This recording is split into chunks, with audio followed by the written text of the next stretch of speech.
Hello കൂട്ടുകാരെ, എല്ലാവർക്കും സുഖമെന്ന് വിശ്വസിക്കുന്നു. എനിക്കും സുഖമാണ്. ഫസ്റ്റ് വീഡിയോ ആണ്.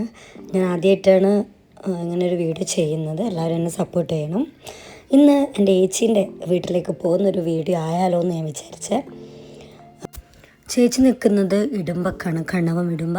ഞാൻ നിൽക്കുന്നത് പെരളശ്ശേരിയാണ്. എന്നെ കല്യാണം കഴിച്ച് കൊണ്ടുവന്നത് അവിടെയാണ്. അപ്പോൾ നമുക്ക് വിശേഷങ്ങളിലേക്ക് പോയാലോ. ഇത് എൻ്റെ വീട്ടിൻ്റെ അടുത്തുള്ളൊരു തത്തയാണ്. അത് ഇച്ചിരി പ്രായമായി. അതിന് ഭക്ഷണമൊന്നും അങ്ങനെ ഭക്ഷണമൊന്നും കഴിക്കുന്നൊന്നുമില്ല. കൂട്ടിൽ തുറന്നു വിട്ടാൽ പോലും അത് പാറിപ്പോവില്ല. ഇങ്ങോട്ടേക്ക് തന്നെ എന്താ പറയുക, ദൂരത്തേക്കും പോവാത്ത ഇങ്ങോട്ടേക്ക് തന്നെ വരും. പക്ഷെ അത് കൊത്തൊക്കെ ചെയ്യും കേട്ടോ, കയ്യിലൊക്കെ നല്ല കൊത്ത് വരും. പക്ഷെ നല്ല ക്യൂട്ടാണ് അതിനെ കാണാനൊക്കെ. കുറച്ച് മുന്നേ വരെ അവൻ ഇങ്ങനെ ഭയങ്കര സൗണ്ടാക്കും. കൂട്ടിൽ തന്നെ എന്താ പറയുക, ആൾക്കാർ കാണുമ്പോൾ അവൻ സൗണ്ടാക്കുമായിരുന്നു. ഇപ്പം അങ്ങനെ ഒരു സൗണ്ടും ഇല്ല, ഒന്നുമില്ല. പ്രായമായത് കൊണ്ടായിരിക്കാം പാവത്തിനെ പോലെ നിൽക്കുന്നത്. അപ്പം ഞാനിപ്പം കൂത്തുപറമ്പ് എത്തിയിട്ടുള്ളത്. നമ്മൾ കൂത്തുപറമ്പ് എത്തിക്കഴിഞ്ഞാൽ ബസ് സ്റ്റാൻഡിൽ സ്ഥിരമായിട്ട് കാണുന്ന ഒരേട്ടനായത്.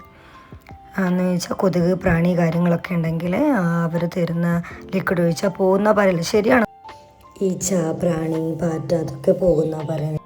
ഇപ്പോൾ ചക്ക സീസണും മാങ്ങ സീസണല്ല, അപ്പോൾ അതിൻ്റെ ആവശ്യം ഉണ്ടാവും. ഞങ്ങളങ്ങനെ കുറച്ച് വീഡിയോസൊക്കെ എടുക്കും. മോള് പറഞ്ഞു വീഡിയോസൊക്കെ എടുക്കാൻ വേണ്ടിയിട്ട്. ഇത് ഞാൻ പഠിച്ച സ്കൂളാണ്, ചിറ്റാരിപ്പറമ്പ്. ഞാൻ 8 തൊട്ടിട്ട് +2 വരെ പഠിച്ചത് ഈ സ്കൂളിലാണ്. കൂത്തുപറമ്പ് കഴിഞ്ഞ് ചിറ്റാരിപ്പറമ്പ് എത്തുമ്പോഴൊക്കെ കുറച്ച് തിരക്കൊക്കെ കഴിയുമ്പോൾ നമുക്ക് സീറ്റ് കിട്ടും, നമുക്ക് സുഖമായിട്ട് ഇരുന്നിട്ട് പോകാനും പറ്റും. ഇത് ചേച്ചിയുടെ വീട്ടിലേക്കുള്ള വഴിയാണ്. ചേച്ചി വീട്ടിൽ കൂടിയിട്ട് ഇപ്പോൾ 3-4 മാസമായി. അവിടെ ചേച്ചിയുടെ ഹസ്ബൻഡ്, ഒരു മോന്, അവരാണ് ഇവിടെ നിൽക്കുന്നത്. നല്ല സൂപ്പറാക്കിയായിരുന്നു വീട്, കാണാനും നല്ല ഭംഗിയുണ്ട്. നോർമൽ ഒരു ഫാമിലിക്ക് നിൽക്കാൻ പറ്റുന്നൊരു വീട്. അവളെ വീട്ടിലേക്ക് എത്തുമ്പോഴേക്ക് തന്നെ ഒരു 2 മണി ആയിട്ടുണ്ടായി. അപ്പം തന്നെ ഫുഡൊക്കെ കഴിച്ച്. അപ്പോൾ അതിൻ്റെ വീഡിയോസൊന്നും എടുക്കാൻ പറ്റിയില്ല. അപ്പോൾ അവൾ പറഞ്ഞു നമുക്ക് പച്ചക്കറിക്ക് വെള്ളമൊഴിക്കാൻ പോകാനോ എന്ന് പറഞ്ഞു. അവിടെ തൊട്ടടുത്ത് തന്നെയാണ്. അപ്പോൾ സനിയായിട്ട് തന്നെ ജോലിയും കഴിഞ്ഞിട്ട് ഒരു 3:30 ആ ടൈം ഒന്ന് വെള്ളമൊക്കെ ഒഴിക്കുന്നതാണ് കാണുന്നത്. അവിടെ എല്ലാവരും ഇങ്ങനെ അവരൊരു വീട്ടിൻ്റെ ഒരു ഭാഗത്ത് പച്ചക്കറി തോട്ടം ഉണ്ടാവും. ഇവളിപ്പം നട്ടിട്ടുള്ളത് വാഴയുണ്ട്, വെണ്ട, തക്കാളി, പച്ചമുളക്, വഴുതനങ്ങ, ചീര. അവർക്ക് വീട്ടാവശ്യത്തിന് വേണ്ട പച്ചക്കറിയൊക്കെ അവരവിടെ തന്നെ ഉണ്ടാക്കുന്നുണ്ട്.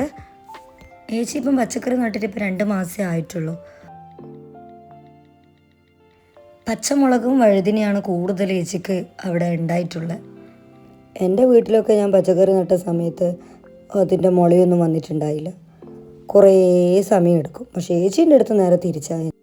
എന്ത് നട്ട് കഴിഞ്ഞാലും പെട്ടെന്ന് തന്നെ മുളച്ചിട്ടുണ്ടാവും. ആദ്യമൊക്കെ പിന്നെ അവിടെ പോയി കഴിഞ്ഞാൽ പിന്നെ ആരും വേണ്ട കാര്യം, അവളിഷ്ടത്തിന് അവൾക്ക് കളിക്കാം. അവൾക്ക് അവിടെ പോയി കഴിഞ്ഞാൽ കുറേ കുട്ടികളുണ്ടാവും കളിക്കാൻ വേണ്ടിയിട്ട്. മീൻ പിടിക്കാൻ തോട്ടിലേക്ക് പോവും. ഇവളെ അച്ഛൻ്റെ വീട്ടിലാണെങ്കിൽ ഇങ്ങനത്തെ ഒരു സംഭവമേ ഇല്ല. അവൾ ഒറ്റയ്ക്ക് വീട്ടിലിരിക്കണം, കളിക്കാൻ കുട്ടികളില്ല. അപ്പോൾ എപ്പം പറയും അമ്മേ ബോറടിക്കുന്നു എന്ന് പറയും. ഇപ്പോൾ ഇവിടെയാണെങ്കിലോ മണ്ണിനെ കൊണ്ടുള്ള കളിയും കാര്യങ്ങളൊക്കെയാണ്. ചേച്ചി അനിയനെ മണ്ണ് ചട്ടിയിലാക്കി കൊടുക്കലും അനിയൻ പോയിട്ട് മണ്ണ് കൊണ്ട് വാഴക്ക് കൊണ്ടിടലും, ഇതാണ് 2 ആളും ചെയ്യുന്ന പരിപാടി. അപ്പം ഞാൻ വഴക്ക് പറഞ്ഞ് 2 ആൾ മാറി നിൽക്കുകയാണ് കേട്ടോ അവിടെ.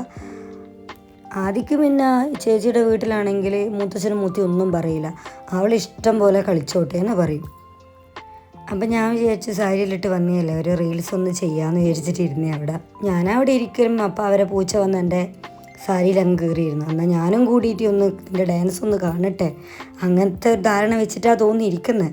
കുറച്ച് കഴിയുമ്പോൾ തന്നെ അവന് മനസ്സിലായി ഇത് നിനക്ക് പറ്റുന്ന പരിപാടിയല്ല, ഞാനൊന്ന് എണീച്ച് പോവുക, അവൾ എന്നെ എന്തെങ്കിലും ചെയ്യുമോ ആ പേടിയിൽ അവനപ്പത്തേക്ക് എണ്ണീറ്റ് അങ്ങ് പോകുന്നുണ്ട്. റീൽസപ്പോൾ കഴിഞ്ഞപ്പോൾ തന്നെ സമയം പാടായി. അപ്പം തന്നെ നമ്മൾ ബസ് കയറി വീട്ടിലേക്ക് പോകേണ്ട തയ്യാറെടുപ്പായി. ബസ് കയറിയപ്പോൾ തന്നെ സീറ്റും കാര്യങ്ങളൊന്നുമില്ല.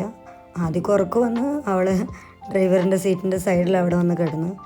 മോളവിടെ കിടന്നത് കൊണ്ടായിരിക്കണം ആ പുള്ളി സ്പീഡൊക്കെ കുറച്ചിട്ടായിരുന്നു കേട്ടോ പോയത്. അത്ര വലിയ കുലുക്കവും കാര്യങ്ങളൊന്നും ഉണ്ടായിട്ടില്ല. അവരെടുത്ത് ഒരു മോള് കിടന്നിട്ടുണ്ട് എന്നുള്ള രീതിയിൽ തന്നെയായിരുന്നു ആ പുള്ളി വണ്ടി ഓടിച്ചത്. ഞാൻ അധികം കയറുന്ന ബസ്സായിരുന്നു കേട്ടോ ഇത്. അപ്പം അപ്പൊക്ക് തന്നെ സമയം കുറേ ആയിട്ടുണ്ടായി. അപ്പം ഇനിയുള്ള വീഡിയോസിൽ നമുക്ക് അടുത്തുള്ള വിശേഷം പറയാം. അപ്പോൾ എല്ലാവർക്കും സുഖം എന്ന് വിശ്വസിക്കുന്നു. അപ്പം ശരി.